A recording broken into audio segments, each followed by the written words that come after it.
This is going to be my Centurion deck profile. We just started playing this deck, and in my opinion, it's very consistent.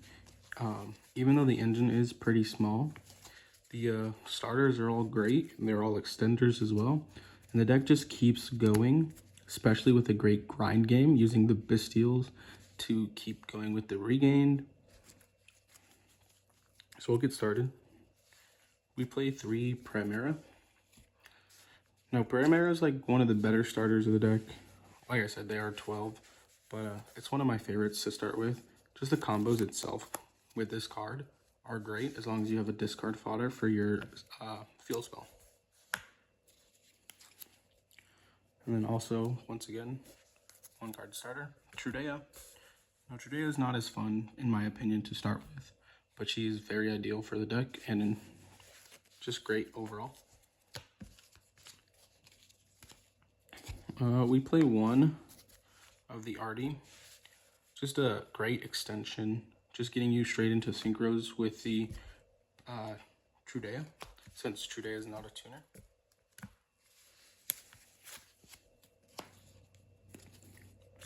And Centurion Gargoyle 2. It's just a great extender. It can make itself a level 4 or a level 8. And it's not a tuner, but has great recursion. When it goes to grave, you can add it back to hand. The field spell, of course, 3 stand-up. It's just the best, in my opinion, one of the best field spells in the game for a archetype specifically. It's just very consistent with this deck. And of course, the 3 Oath. Like I said, it is a starter, so you get to set 1 from your deck straight into your spell or trap zone as a continuous trap, and that deck, this deck likes to summon them from the continuous trap. Just a great piece of engine. 1 wake up. Wake up can bring out a token that's a level 4 or level 8. So just continues your Centurion plays. And 1 Phalanx. You just target a monster on the field and then banish it. And if you do, during the standby phase of the next turn, special summon that banished monster to its field. So you can banish your own monsters off of this effect, which is crazy, because then you just bring them back during the next standby phase. But primarily, you're getting rid of your opponent's monsters. Moving on to the Bestials, 3 the Bestial Lubellion. It's just a great get your branded regain and a Bestial monster, whichever one you need. And for the Bestials, we play a Druid's Worm. This card is sent to the graveyard. You can target 1 special summon monster or opponent controls and send it to the graveyard. Just a quick removal. And a Magnuma. Magnuma searches a dragon during your end phase. And a Baldrake. People question Baldrake. People like to play Serenera over the Baldrake. In my opinion, I think Baldrake is more effective than a Serenera. And the 1 Brandon Regain, just to like have our deck just be super consistent and very grindy.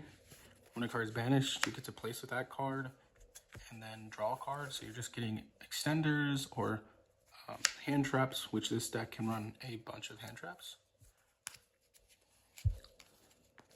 1 Terraforming. Like I said, stand-up is a 1 card starter, so Terraforming is great. Just to search it out. Product Prosperity. Now, the extra deck isn't like super nonchalant with how much extra deck space we have, but we have a decent amount where we're able to play Prosperity and not worry about banishing something too important for the deck. Moving on to hand traps. 3 Ash. It's Ash. You play it, it's good. 3 Effect Veilers. Now, people are either dropping this if there isn't enough space, but this deck can run so many hand traps that there is, so might as well play Effect Veiler. Ghost Miner. Now, Ghost Motor isn't normally played, but can target a face-up monster. If our opponent special summoned a monster, we could target a face-up monster and negate its effects until the end of this turn. Just a great effect veiler-ish kind of effect. But if that monster leaves the field this turn, the collector takes damage, so it's a good time card as well. But we have a space, so we're going to play as many hand traps as possible, including 2 nib. Now, I've tried to fit the third one in, but we are currently at 42, and my special number is 42 for my decks, so it just works great. Especially pairing with the multiple hand traps that we have, nib can stop many boards. 3 infinite impermanents, my opinion, best hand trap, one of the better board breakers of any given format. This card should be played in any possible deck. It's just great.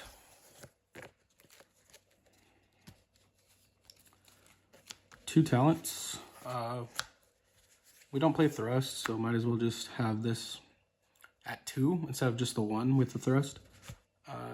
Board breaker can benefit from this card, drawing 2 cards, or just stopping your opponent from having engine in their hand, which is great.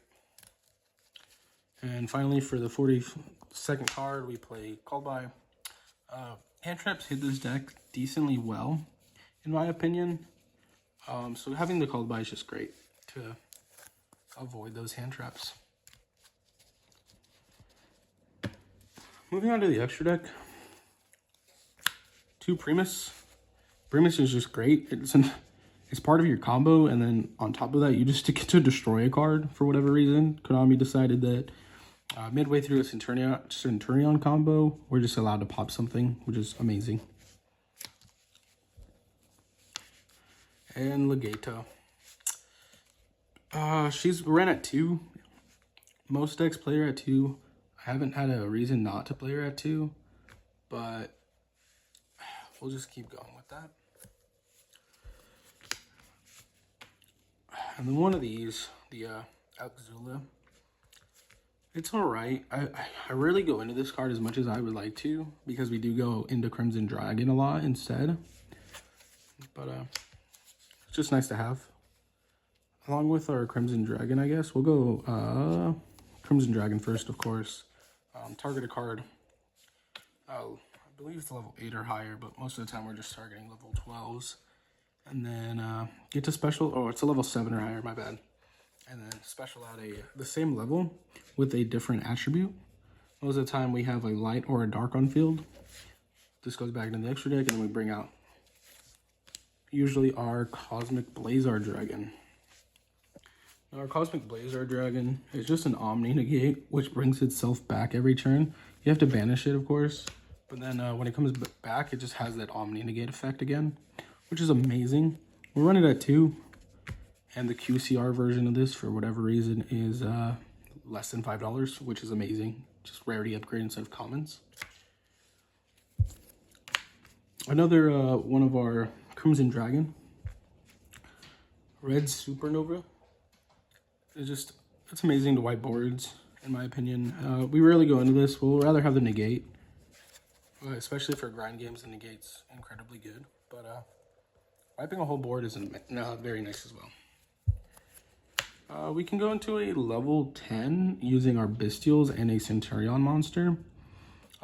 We have our Primiola, which is a light, and all of our Bestials, of course, being dark. We can go easily with a light and a dark, getting both of its effects, and then the destruction effect, which is amazing.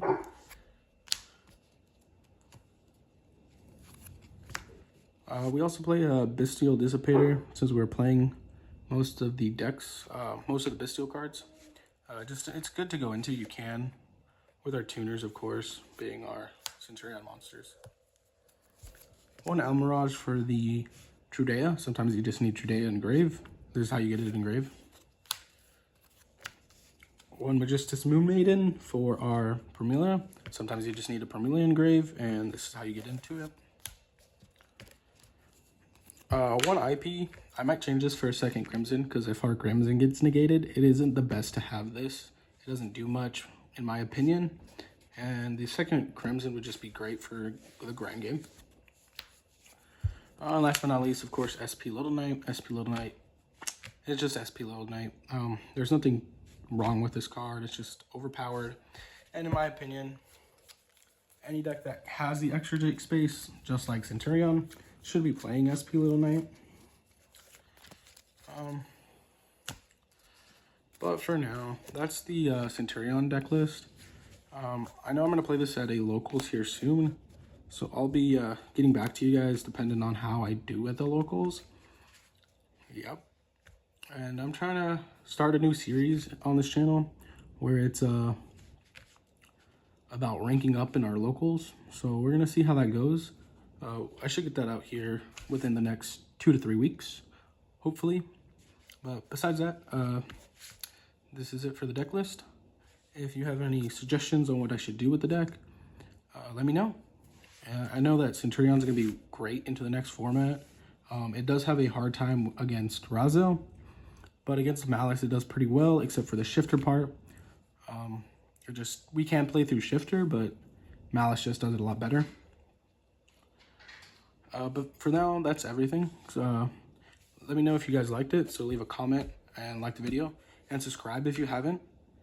It would be greatly appreciated. But for now, that's it.